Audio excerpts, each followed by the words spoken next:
All right, all right, all right.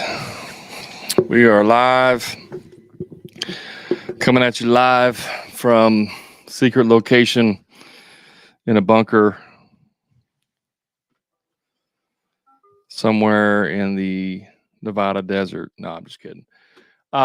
Do me a favor before we get started. Drop a one in the chat. Let me know that you can hear me. I hate starting this podcast and then, or not the podcast, start these lives, and all of a sudden, 10 minutes in, people are like, I can't hear you. So go ahead and drop a one in the chat if you can hear me. Just give me a confirmation. I'd appreciate it.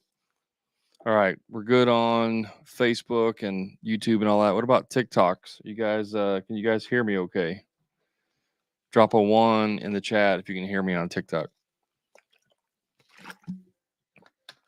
Yes, no, maybe so. Okay. Well, we're gonna do a couple different things today. I hopefully this will work out. I don't know if it will, but we're gonna try it anyways and see if we can do. I'm gonna share my screen, and so I'm gonna see if it's gonna work out in regards to being able to see it on everything.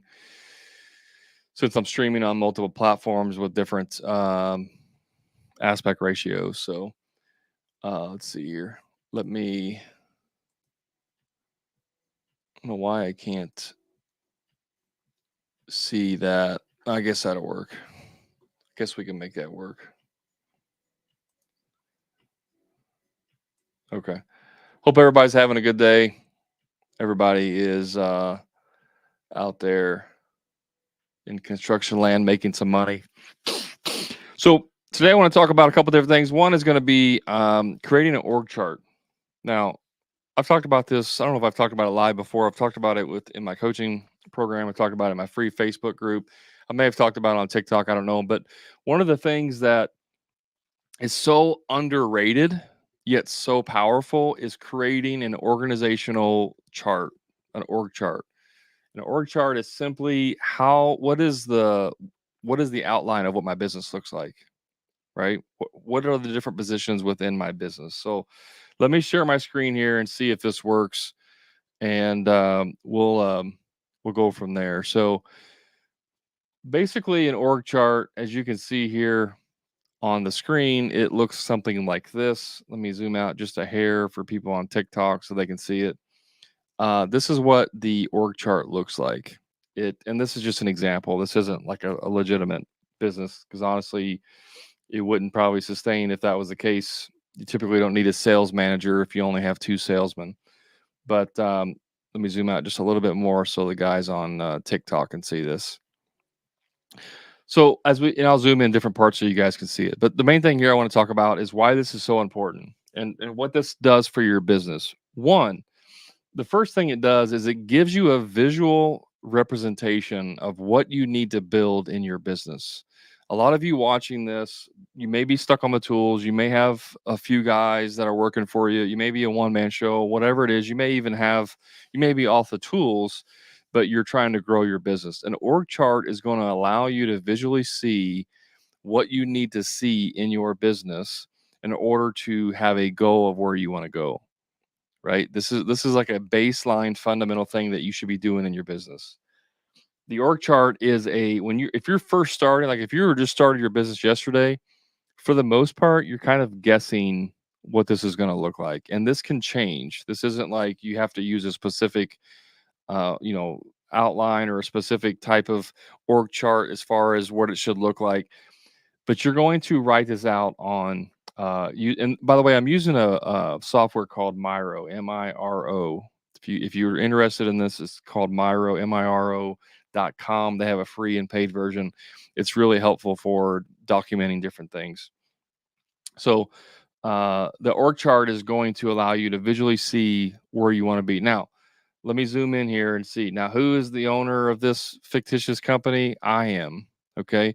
But as I start to move around here, who else's name is on each position? Right? It's my name. I'm the project manager.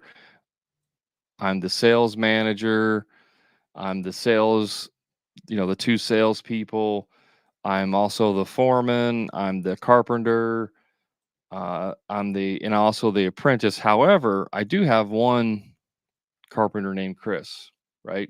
Because so far in this fictitious business, I literally only have one person working with me, and his name is Chris. He's the only other employee I have in this business right now. But I also maybe I want to do service work on the side. Maybe I do landscaping, and the service side could be, like cutting grass or whatever, or it could be doing maintenance. Maybe I have a different crew for doing maintenance and one for doing actual, new construction, whatever it might be. So over here, I got, again, it's Brad. Brad's a service manager. I didn't finish filling this out, but just assume Brad's a technician. You have the service management, and then I even have an assistant, and that's Brad too. So what this is telling you, if you look at this from a larger scale, is that right now I am doing every position in my business except for the one carpenter down here that I currently have hired. So if I want to get to up here, where this is where I'm running the business, I need to hire 1, 2, 3, 4, 5, 6, 7, 8, 9, 10, 11 positions. Now, again, assuming this is, a legitimate breakdown, I would need to hire 11 positions to replace myself completely in my business so I could just be an owner. So what this does is it gives you kind of a roadmap of what you have to build in your business in order to get to where you want to go. Now, this may have more offshoots. It may have more stuff. Maybe you don't, maybe you want to do the sales and you always like doing sales and you're never going to have a sales team. That's fine. You just delete that. But the point of this is outlining what you want your business to look like. Okay. That's the first step. The next thing you can do for internal purposes, not for the next part, which I want to share with you, but for internal purposes, what you can do is come in here and assign dollar amounts to each position. So, if I wanted to, I could come in here and say that this guy makes, um, he's going to make 60K a year. Okay. I don't know why it changed the actual size of it, but whatever. So this guy's going to make 60K a year, and I can assign dollar amounts to every position based on, industry standards or what to be true with other companies, your friends or whatever. I can assign dollar amounts to each one of these positions, and now I have a monetary total that I can figure up. And okay, this guy needs to make 60, and this guy's going to make, the apprentice is going to make 35, and whatever. The project manager is going to make 100,000, whatever that is. I can now assign monetary amounts and know that in order for me to hire all these 11 positions, I'm going to have to make X. Like I'm going to have whatever. I'm going to have $300,000 a year in outgoing payroll. And so for that, I have to generate X amount of revenue, right? And then the other thing you can do is come down here and you can even assign an output amount in terms of what that person should be able to contribute to the business. So maybe this is a negative of like, they're going to cost me 60, and why I did that, I don't know. So this person here, they're going to cost me 60, but maybe if they're doing their job correctly, each person is going to help generate, and I'm just making numbers up here. They're going to generate 80,000. Let's just say that. Actually, let's just make it 100,000. This person should generate $100,000 a year in revenue, right? Again, depends on the position, depends on all these different factors. But now we know that, if I add up all of these positions, that's how much revenue this person is going to generate. So if I have a shortcoming of, let's say I have a $200,000 a year shortcoming to hit all of this layout, then I have to maybe add, 2 more carpenters, or maybe I need to add a whole nother crew or whatever it is. But now financially, we can look at this and see what the model is going to tell us that what we need to do. Maybe I figure this all up, and even with having the right amount of money that's coming in revenue, I'm like, I'm still short. Well, okay, well, what can I do temporarily? Well, maybe I don't need a sales team. So I delete that, and that ends up deleting, you know, $200,000 worth of expenses, but then you lose that potential profit gain as well, the revenue, right? So it's easy to help you visualize where you need to go in your business. That's the first thing. The second thing is it shows you what what you need to replace yourself, because you're doing all these jobs right now. I mean, you are the salesperson, you are the project manager, you are the service technician, you are the assistant, the marketing manager, whatever. Like, you're doing all of these positions now. And so you need to start replacing yourself on these positions. And you can start with the easiest ones at the bottom, per se. So, like this apprentice, that could be a $20 an hour employee, but you're still the one going out there and like unloading the truck and getting the materials and hauling them around. That's an easy one to replace. And so you can replace them quickly, and then you replace yourself up the ladder, right? You hire an apprentice, and then you can hire another carpenter. Now you're moved up to just a foreman. And then once you hire a foreman, now you're just a project manager, and so on and so on. And so you see what you need to hire. The next benefit of having an org chart is for hiring. So if I come in as an apprentice, I'm a 22-year-old, I want to get in the trades, and I come in and you say, "This is our business," and maybe it's bigger than this, maybe it's smaller, whatever. But you say, "This is our business, and this is the opportunity that you have working here." Yes, you're going to start out as an apprentice, but you get to move up to a carpenter, you can move up to a foreman, you can move up to a project manager, you can even do a lateral move to sales if you want later on. You can move over to service, blah blah blah blah blah. And you can even show. And again, I wouldn't have, for external, I wouldn't put, what each person's making per se. Although it's not a bad idea for that position to say this person makes, 50 to 70,000 a year. Like, you can give a range to give someone an idea. But for internal purposes, I'm going to have on here maybe what they're actually making or what that job should pay. Externally, I'm not going to share that information with new, with my employees. But if I come in and say, I'm going to hire you as an apprentice, and yeah, you're going to start out at $20 an hour, but once you get the carpenter, then you have the potential to be making $35 an hour. And once you get the foreman, now you have the potential of making whatever, $45 an hour or $50 an hour. And if the project manager, could be more and more. Project manager, you go to salary, and now you're making 100,000 plus company truck or whatever it is that you want to do. You can visually show this to somebody, and now they can see a path forward. They can see where they can see the future potential they have in their business, in your business. And so this idea that you're going to hire some 18-year-old who just wants to work hard with no ambition and no future planning and no vision of what they want to do, and you're not going to help them figure that out, is ludicrous. That's why some of you struggle trying to find help, is because you're not helping them create a path forward. You're not helping them at all to understand where they can go in your business, how they can see that future. So this is the benefit of having an org chart. But the main thing is to make sure that you can see how much work you're actually doing, because I guarantee you, if you laid out an org chart of all the different tasks and activities that you're doing, all the different hats that you're wearing, you'll see how much you're actually doing in your business. And then one final benefit of this, if you want to go really deep, is to start putting in here, how much time am I spending? And you can do this however you want, per week, per month, whatever, it doesn't matter, per day. But how much time am I spending as being the apprentice? In other words, how much time am I doing on the job site that I could pay someone to do? And if I figure out that this person, let's say he's making $20 an hour, okay, that's what I'm paying them. And that task that I'm currently doing, I'm spending 20 hours a week. Let's just say that 20 hours a week doing an apprenticeship task.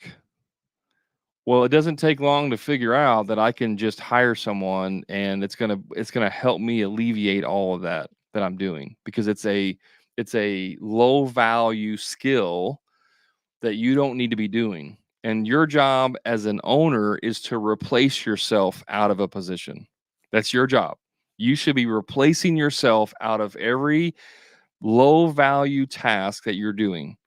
If you can hire a virtual assistant, which I don't even have on this board, but if you have that could be your assistant here. It could just be your assistant. But some of this may be broken up to where I don't need a full-time assistant. I could just have two part-time virtual assistants, whatever that might be. But if I am spending 5 hours a week putting in my guys' payroll, like putting in their hours into a system, like maybe you have a manual timesheet, you have an old school paper timesheet, and you have 4 or 5 employees, and you're having them give that to you every single week, and then you're filling it out, or not filling it out, but checking it, and then have to manually put it into the computer for payroll or whatever. And you're doing that, you're spending 5 hours a week doing that. You can hire that out, whether it's through a bookkeeper, like a service, a vendor, or through a virtual assistant. You can hire assistants that come in and do that. And even if it's easy, because I get this all the time too, where people are like, well, it only takes me 2 hours a week to do it. I get it. It's easy. It only takes 2 hours, but you can pay someone $15 an hour, $20 an hour to do that for you. And that's 2 hours less that you have to spend each week doing that task. That is a low value task, guys. You should not be doing low value task in your business. If you figure out, which I wasn't even planning on talking about this, but if you figure out like what your hourly worth is, like how much money you make in your business, and you do the reverse math that and figure out how much per hour like your business is generating and how much per hour your time is worth. And let's say you come back at an operational rate of $100 an hour, right? Then anything less than $100 an hour, you should be hiring someone else to do. Any task in your business that you can hire out for less than $100 an hour is what you should be hiring someone to do, because that's your highest level value of what you have in your business. Whatever that is, you figure it out, you can do the math. And for whatever reason, my brain, it escapes me the actual term.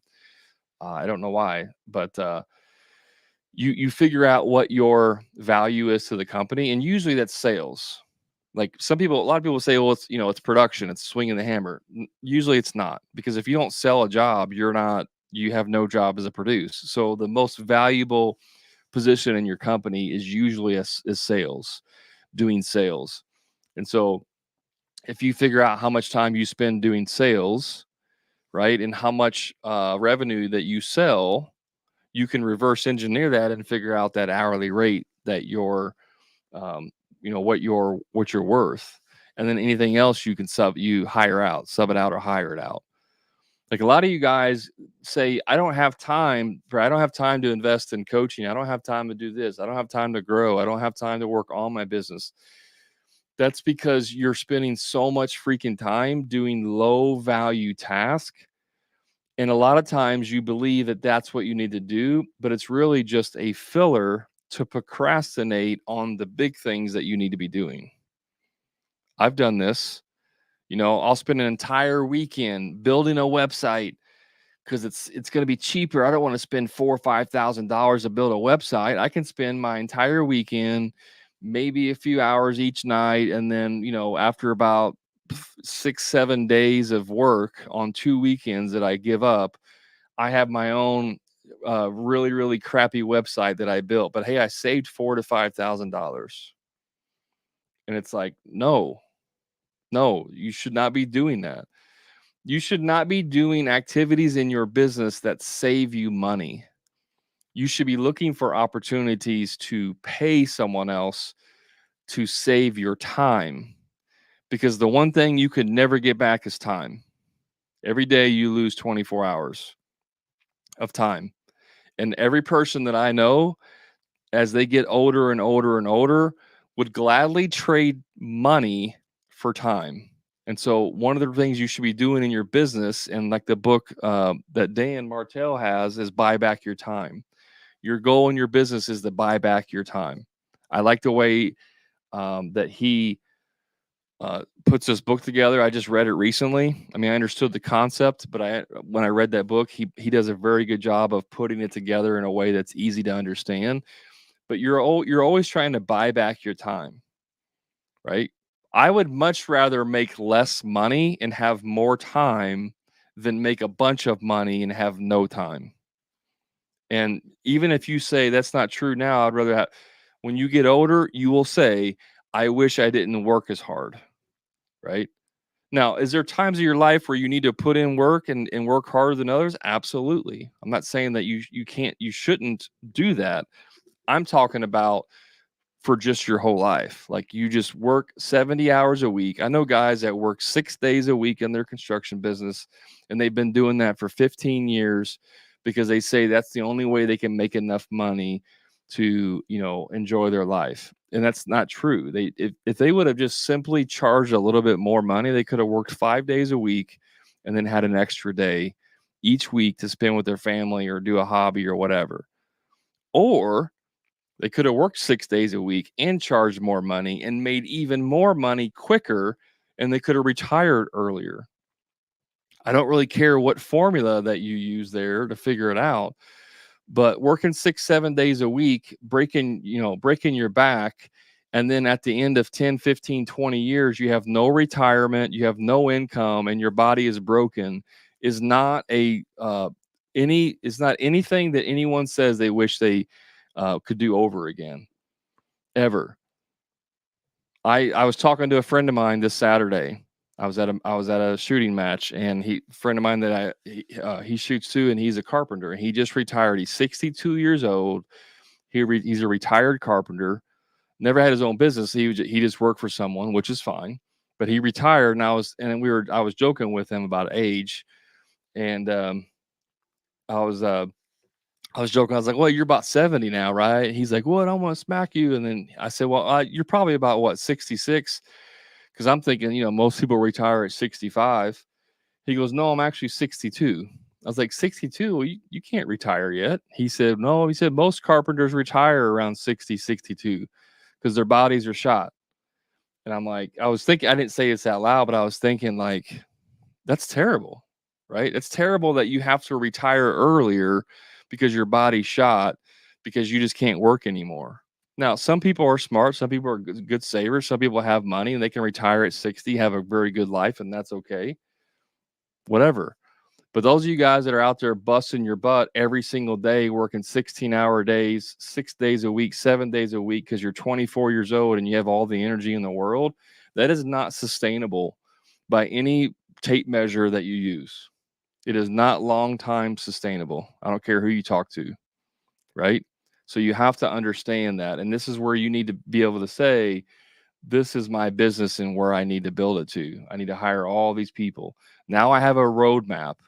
Now I know that the first person I need to hire is an apprentice, and the next person I need to hire is a carpenter, and the next person is another carpenter, and the next person is a foreman or whatever.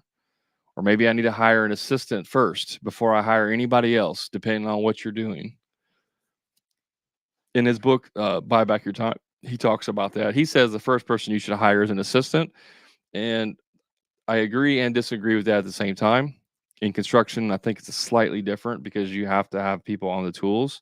But maybe you're a subcontractor.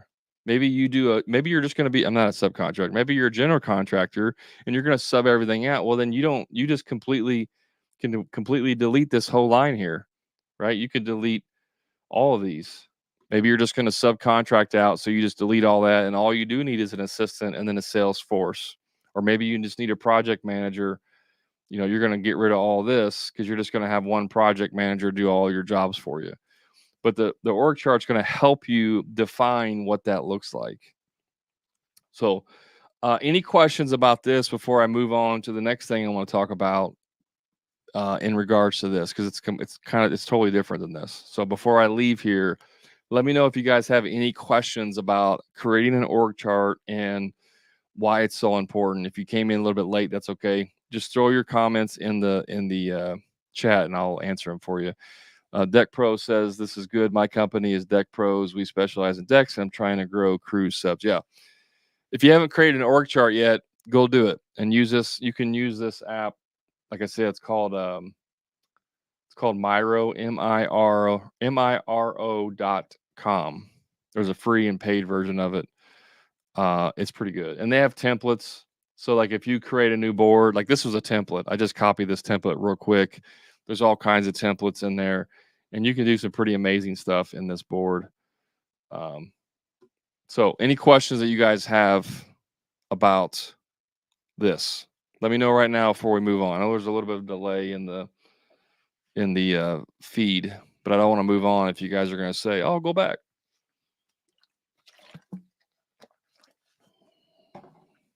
Deck Pro says he's doing it now. I'm assuming you're saying you're creating a org chart right now. Okay, no other questions. All right, let's move on to the next thing. So let me change my screen here real quick while I get this set up because I don't want you guys seeing all my top secret stuff.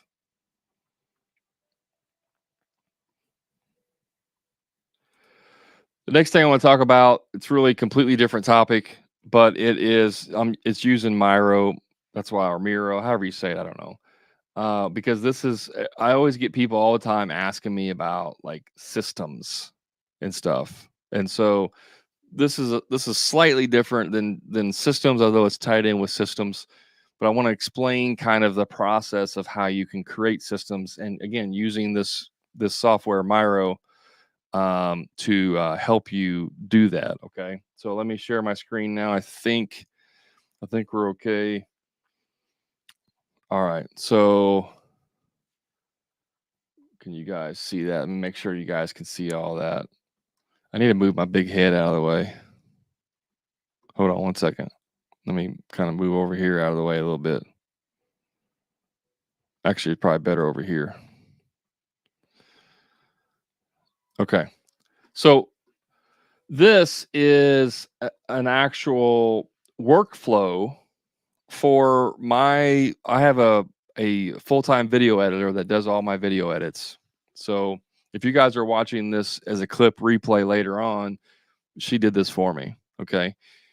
Anything that I do video wise that I put in, she's going to edit. Now, this one is specifically for my podcast. It's the same process for like this live that I'm recording right now. She comes in here, chops it up for smaller pieces of it, and then puts it out. But this is the exact same process for my podcast. This is what this is for. So when I record my podcast every single week, she uses this workflow to know exactly what to do. And this took me maybe I think about an hour and a half, maybe 2 hours to do this whole thing. And as we dive in here, you'll understand why this is so important. Now, this is a workflow, but it's also a system. Okay. Because I've created this system. This is just a visual representation of the workflow that she should do. And then we use a couple other pieces of software to make this happen. But this is also outlined in Asana. I use Asana as like a task management software. Okay. So Asana is just like Trello, or you've probably seen Monday.com. You may have seen, what's the other one? Totally just ClickUp. ClickUp is another one. There's several different ones like this. They're all very similar. And so we use that for our task management in our business. But there's lots of other softwares that we use as well, and they're all outlined here. Now, with this board, one of the things that I love about it is that it actually allows you to create links inside the board. So you can come in here, I can just click on this link, and you can see as I click on it, it actually gives me the link to click on. So I can have active links inside this workflow. And so I can literally hand this, let's say my assistant decides she wants to go somewhere else or she leaves. I can take this, hire another person, and plug them in exactly, and they will know exactly what to do. I won't even have to tell them how to do it. It's completely outlined. This is what a system should look like in your business. Now, this is a administrative task. It's not the same as a physical task, right? Like swinging a hammer, but the same principles apply across the board. Anything in your business. And you can do this with video, even with your field task, right? You're not going to have a software to click on per se, but you could have this click to a link. So I could set up a workflow. Let's say, like Deck Pro said, he's a deck builder. Well, you can create a workflow for how to build a deck, a visual representation. And what you could do is videotape every single aspect of it. And you can come in here and on each one of these nodes, you can have a link to that video. So I could come in and let's say this is the start of how to build a deck. Then the first one is a video, a 5-minute video of like, this is how we lay out the post locations or whatever it is, right? Whatever that process is. Now, I will tell you that when you're building a system, you don't typically start here. Okay. You don't want to start here. You want to start in some type of outline form. And although I wasn't planning on doing this is completely ad hoc. Let me share you another precursor to this before I dive into it. Okay. We're going to go all into the technical side today. So let me back out of here for a second.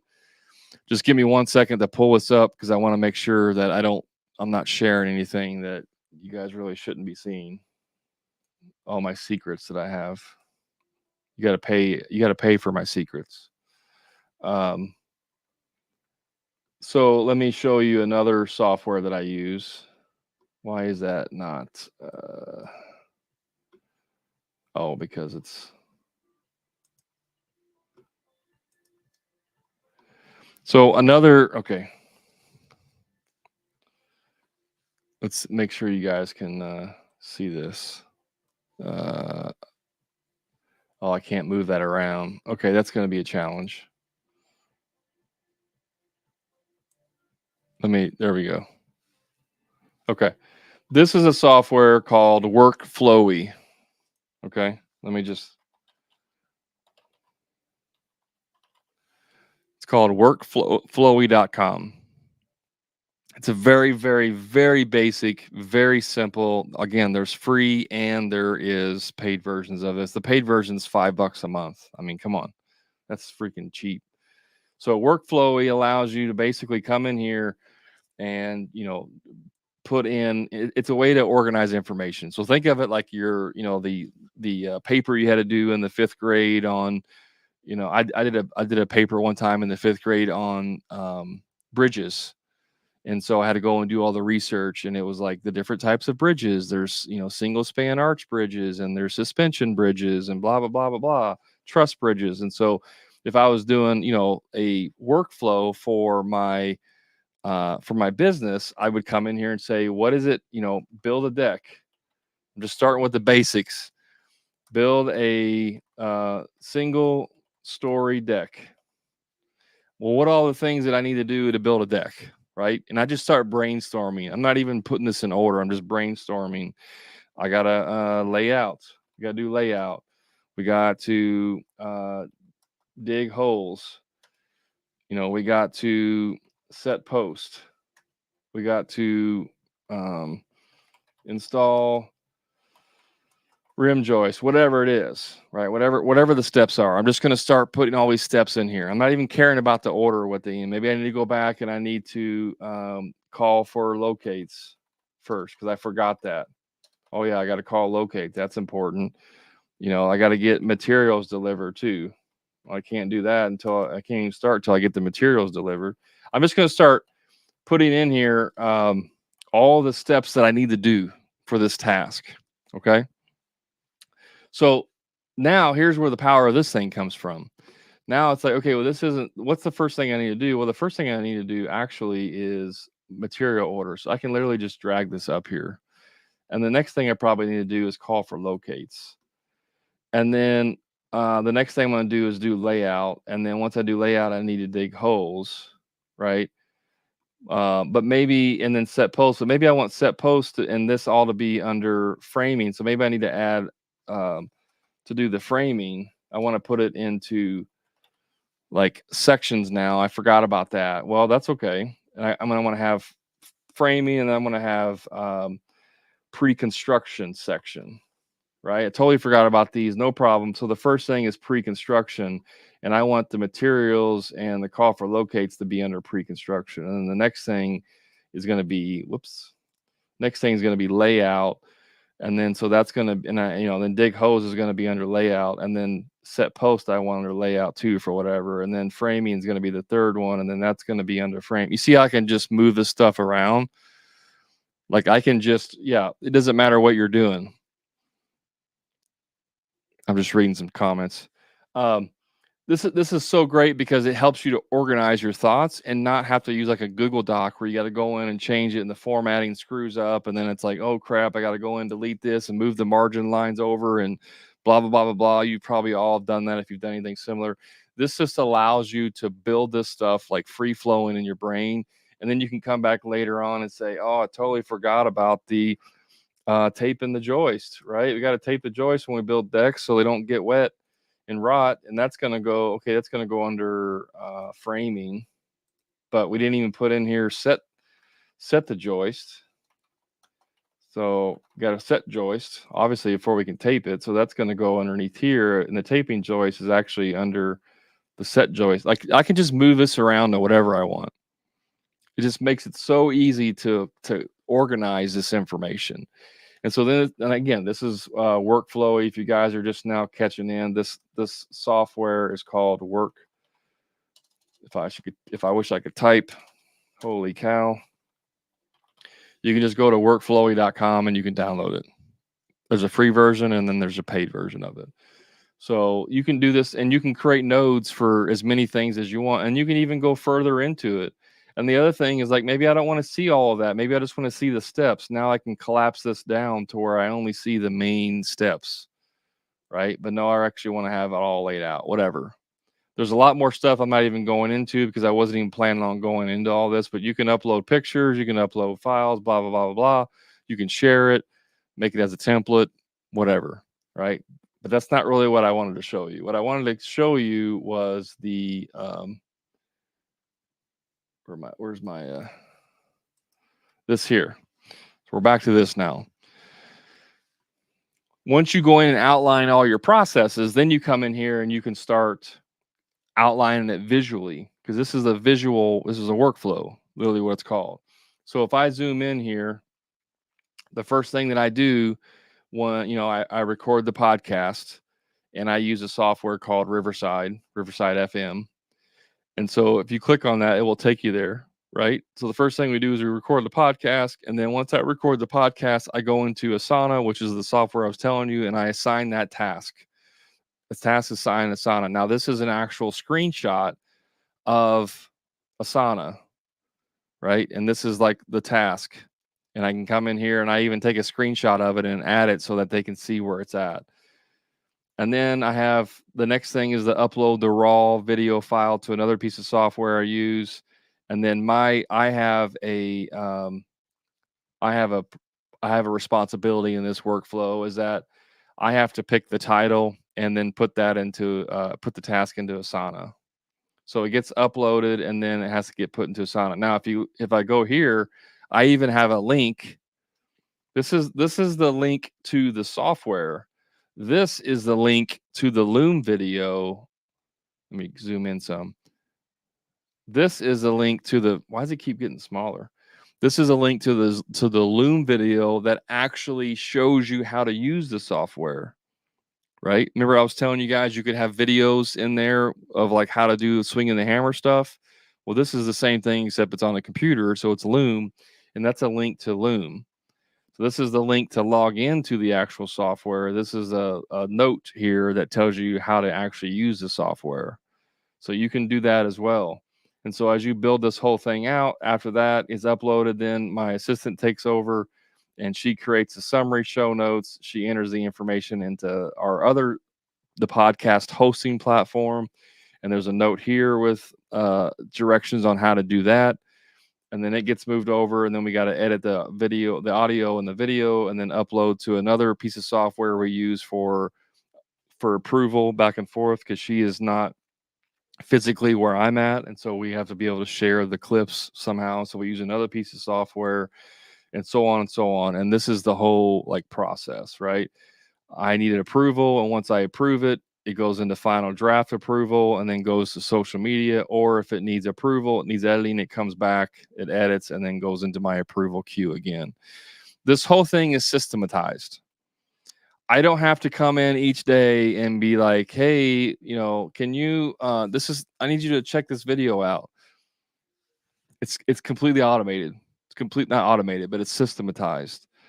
Very rarely do I have to like talk to my assistant to have clarity or conversations about what to do next. It's completely laid out. It's completely documented. She has access to everything. She knows how to use it. Every once in a while, we have an issue. Like today's podcast that dropped, the little 30-second commercial in there, there was an audio glitch, which it just got overlooked. No problem. I go into Asana. I said, hey, can you check out this? It's, the audio's messed up. 15 minutes later, it's fixed. Like this is how you create systems in your business, guys. I know this may seem like overwhelm, especially if you're not a tech savvy person. I get it. But again, remember what I told you about if you're on from the beginning? Remember how I told you that you figure out what your dollar per hour is, like the worth of the business? You can hire people to do this part for you. You can hire people to do the tech stuff for you. You don't have to be the one that does the work in your business. You don't have to be the person that documents all of the tasks in your business. You can actually have your employees do it. I could have easily sent this to her and say, hey, can you create a workflow of what you do? Can you, outline your process that you do a screen grab, a Loom recording and what you do every single day? I don't have to be the one that does it.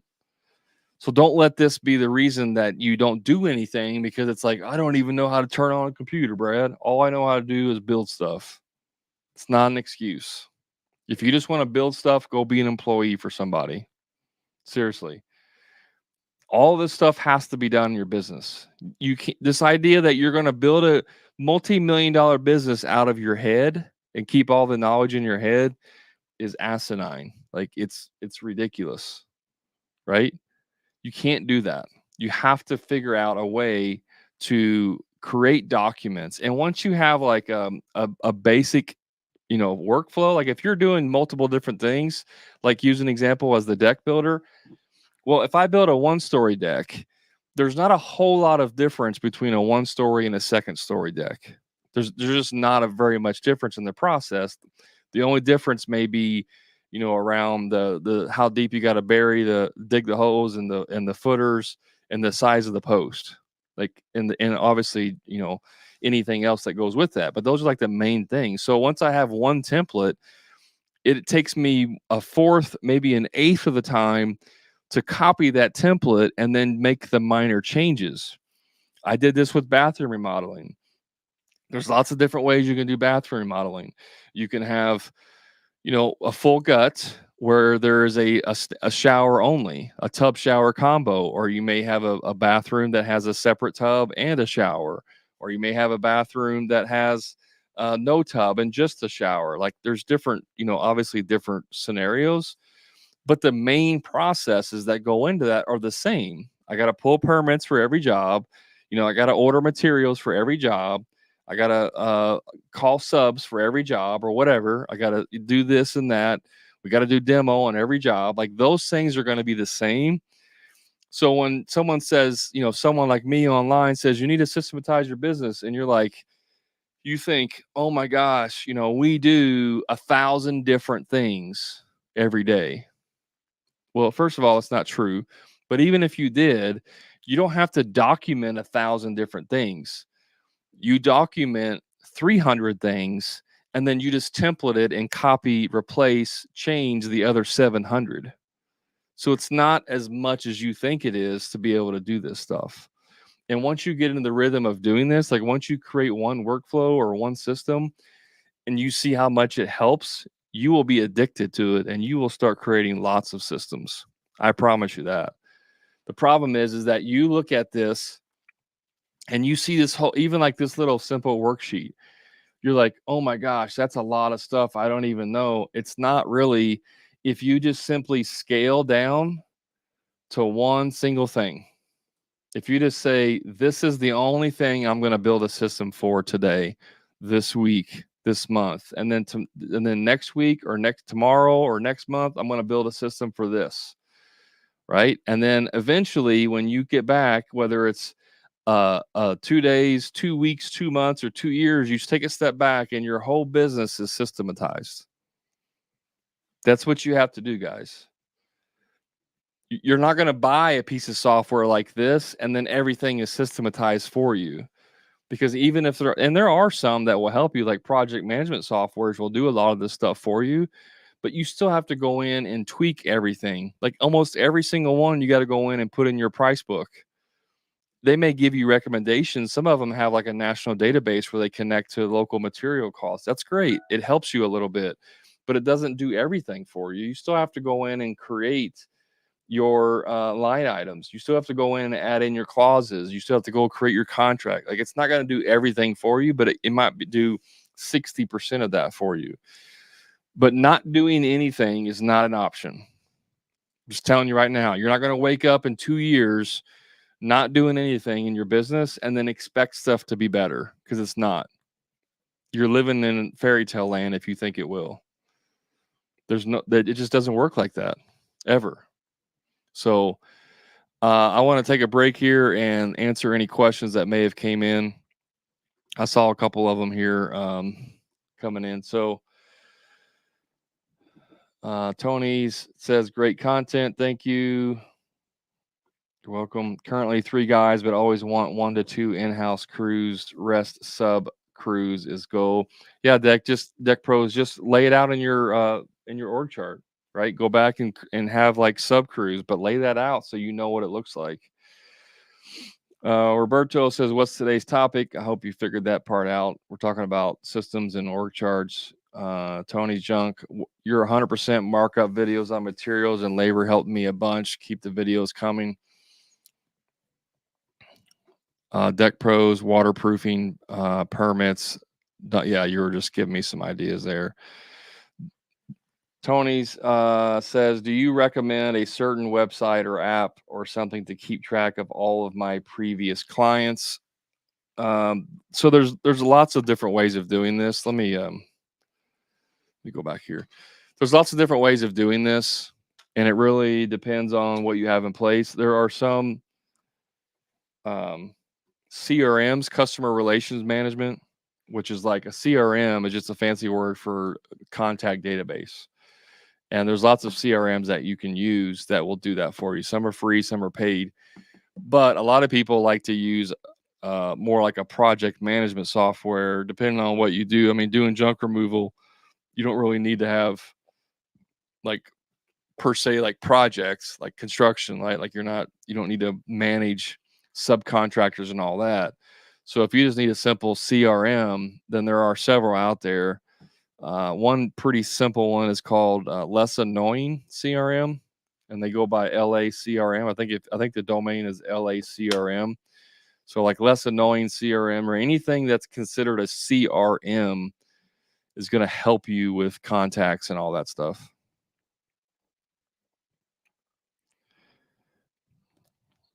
Tony says, just bought a $1,200 laptop last week to help grow my business and trying to get verified on Google. That's awesome. Keep it up. Keep doing it though. Like, that's good that you're doing all that stuff and you're on here trying to learn, but you gotta scale the amount of effort. That's more important than the actual task. Most people have no idea how much work has to go into building a business. I'm 3 years into or 2.5 years into my coaching business. I'm still building out the business back end stuff. You're constantly investing into things in your business, and it takes a lot of effort to do all that. So Jose says, thank you. You're welcome. Yeah, Tony says, I'm also currently working on building my website. Again, if you weren't in there earlier, Tony, you should. If you don't have the money, I get it. It's better to trade time for money. But if you have some money, it's way better to hire a professional. And maybe you are, maybe it's just the way you worded it. But if you're building it yourself, you shouldn't be doing that. You should hire somebody else. If you can't afford it, then use a template to do it. Get it up as quickly as you can. And then once you can afford it, upgrade to a better website. In my construction business, I went through 5 different websites The first one I built, actually the first two I built, then I hired somebody, and then I hired somebody else, and then I built the last one myself. That's only because I have a lot more technical background than most people, and so I have that skill set. But even for my coaching business, I built the first website, and then I hired someone to build it. The one I have now, I hired it out, and that's more because I learned more about my value of my time, and I didn't want to mess with it, even though I'm capable of doing it. As I get more and more stuff going on, I want less and less responsibility. I mean, in terms of doing the task, I want more and more. As the business grows more and more, I want to have less and less involvement in the day to day type stuff or things that I can hire someone else to do. Okay, cool. Yeah, pay somebody to do that.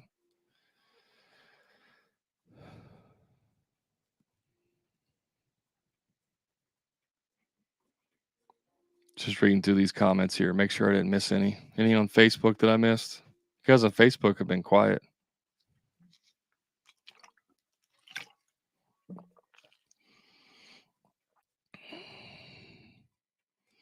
Any other questions, guys? Otherwise, if not, I'm going to hop off here. Was this helpful at all? Was any of this helpful? Drop a 2 in the chat.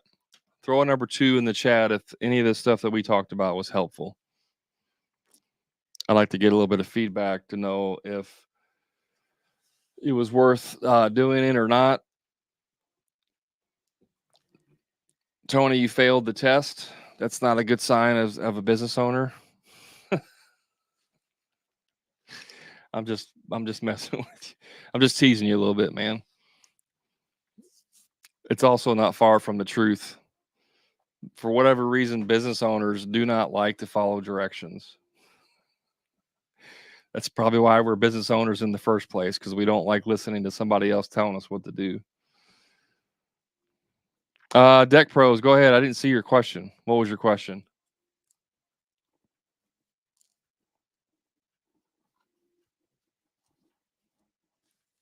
Yeah, I didn't see it. I thought I got them all.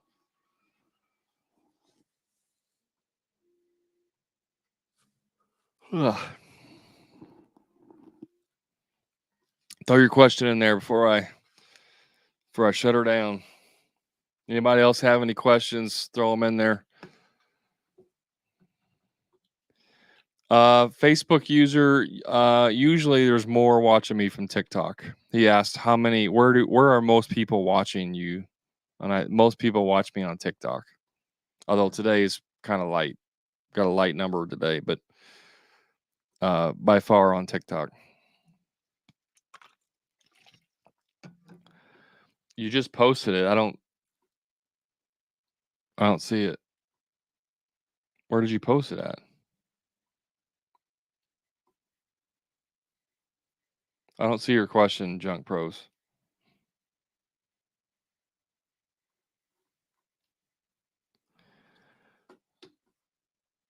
You have to put the question in because I don't. There's literally nothing here.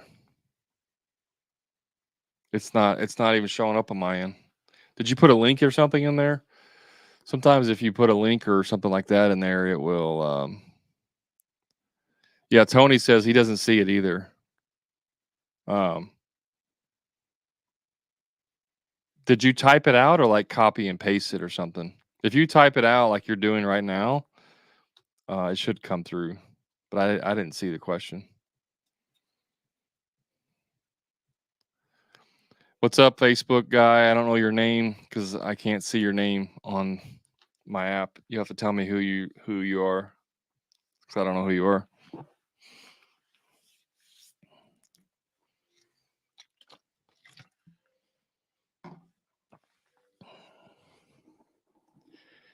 Was asking. Deck Pro says was asking. That's it.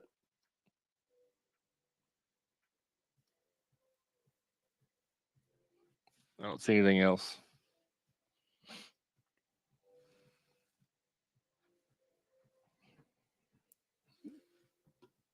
I got all your other comments. I did 2 times. No link. Was asking. That's so weird, but I don't see a question.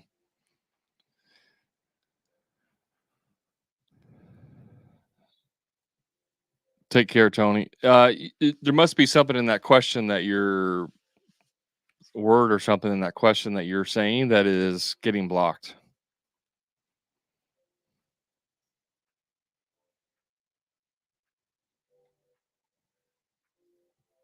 Permits. What about permits? I saw you said waterproofing permits and dumpsters. I saw that comment.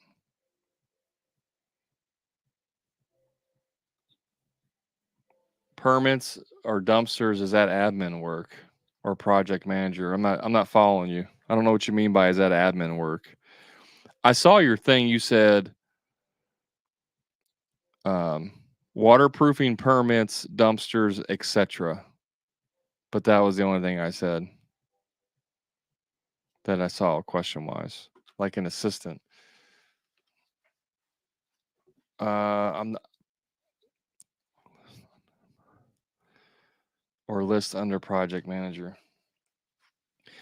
Deck pros. I'm trying to understand it, but the way you're putting the questions in does not make any sense, bro. uh,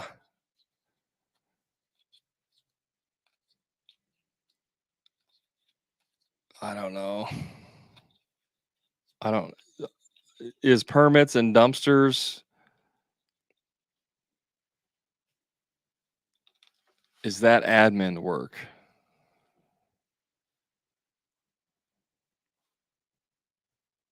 It's whatever you want it to be.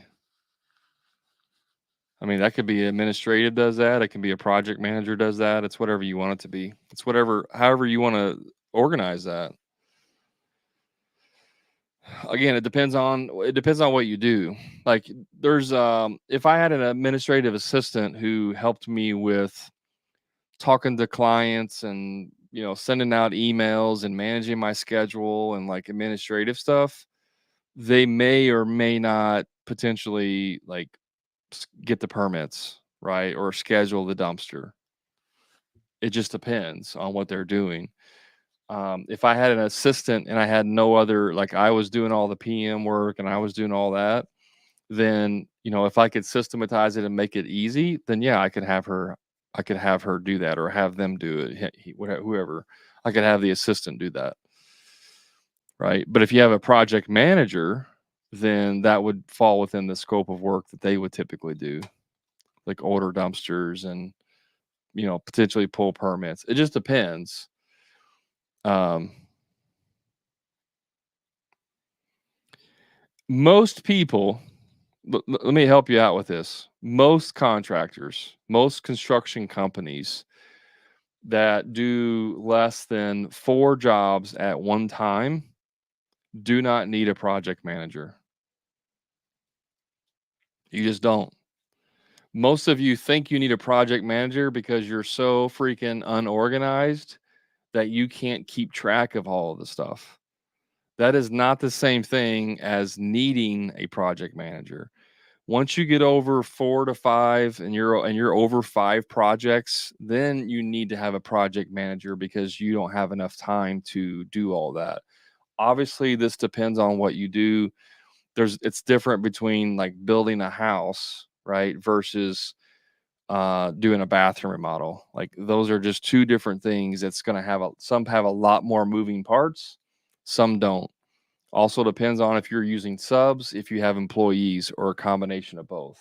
There's a lot of factors that go into that decision, but a lot of contractors that think they need project managers don't actually need project managers. That's their for them, that's the final I'm going to get off the tools completely and never have anything to do with the job again. That's like what in their mind, that's them getting away from the job.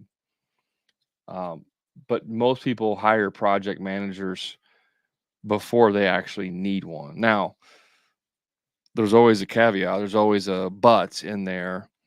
I know some companies that when they first started, because they had enough foresight and they probably also had enough finances, like their first hire was a project manager, and the project manager helped build the downline which could or could not be the responsibility of the project manager. It just depends. If you hire someone who has a lot of experience, you're going to obviously pay them a lot more money, but they're going to take on a lot of that responsibility for you and make your job much easier.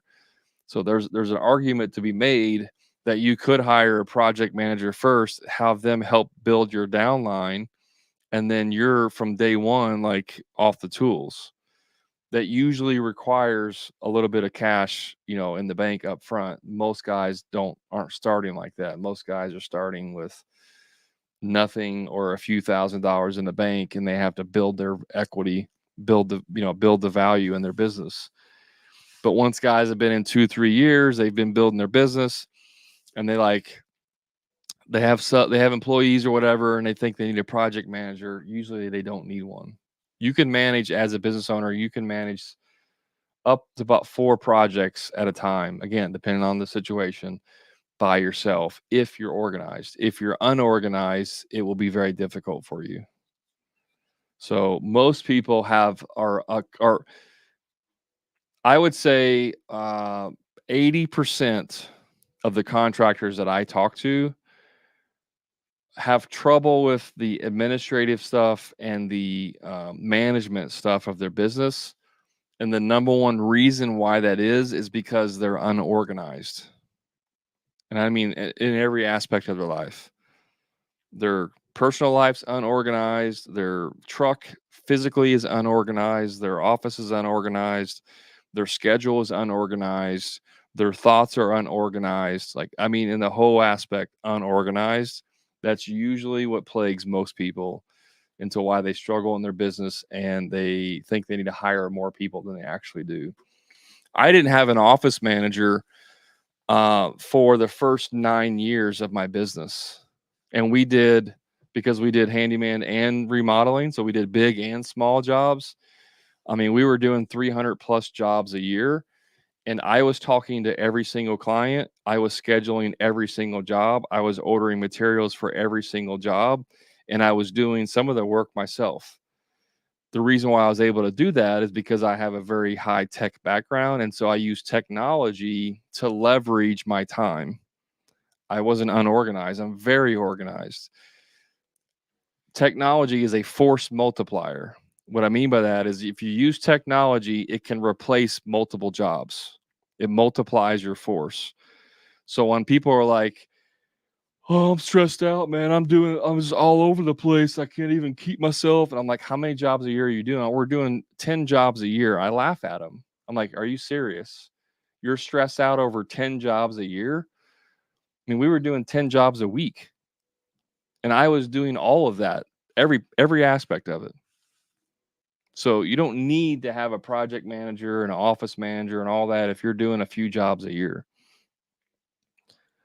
Again, there's scales, there's flexibility and caveats and all that to everything, but most people are just unorganized and or lazy, which is it's like an oxymoron because you guys will work 16-hour days on the tools, but you're also lazy in your business.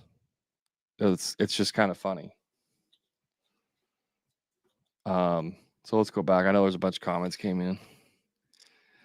Deck Pro says I get confused on these little things. I feel a PM subs the job, but the admin can take on that free PM. Sorry, I had to ask. Weird. No worries. It's a huge help during busy season. We could run more jobs, but I can only babysit. You shouldn't be babysitting jobs ever. If you're babysitting jobs, your process and or like work orders and all that suck, and that's a you problem, or you don't have very good employees, and that's also a you problem. And I get it. Employees are hard to find. I get it. But they're not hard to find whenever you actually know how to be the cool kid. And that's a podcast coming out in a couple weeks. I don't want to give it away because it's coming out. But when you're the cool kid in school, you get invited to all the parties. And people want to come to your parties when you're the cool kid. Most of you guys act like the nerdy kid that never got invited to the party. And so you're begging your clients to hire you. You're begging good employees to come work for you. And cool kids don't want to work for nerdy kids in that scenario. So you need to become the cool kid that everybody wants to hang out with in your business. And that's through attraction. So, yeah, you're just commenting. He's just going back and forth. Going to work on some business organization to see if that's a better alternative for now. Thank you so much, Ben Finance. You're welcome. Yeah. Guys, if you ever want help with any of this stuff, let me know. I mean, this is what I help contractors do every single day. This is what the coaching. I have free stuff. You don't have to pay for everything. I do have some free stuff. You can join my free Facebook group. You can whatever. I got some different free job costing worksheet and some other stuff that I can give you.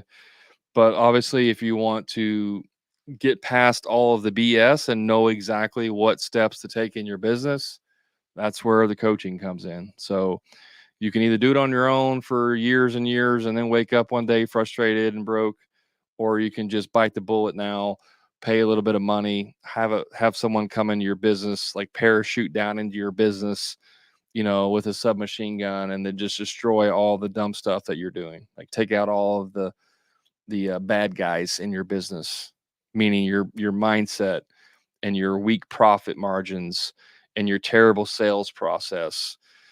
I'll parachute down in your business like a paratrooper, bust out my machine gun, and we'll destroy all the bad guys in your business. Just let me know. I'll be more than happy to help you. All right, guys. Thanks so much for hanging out. Have a great week. Um, I got a busy week ahead, so I'll talk to you next week. Thank you. Have a good one.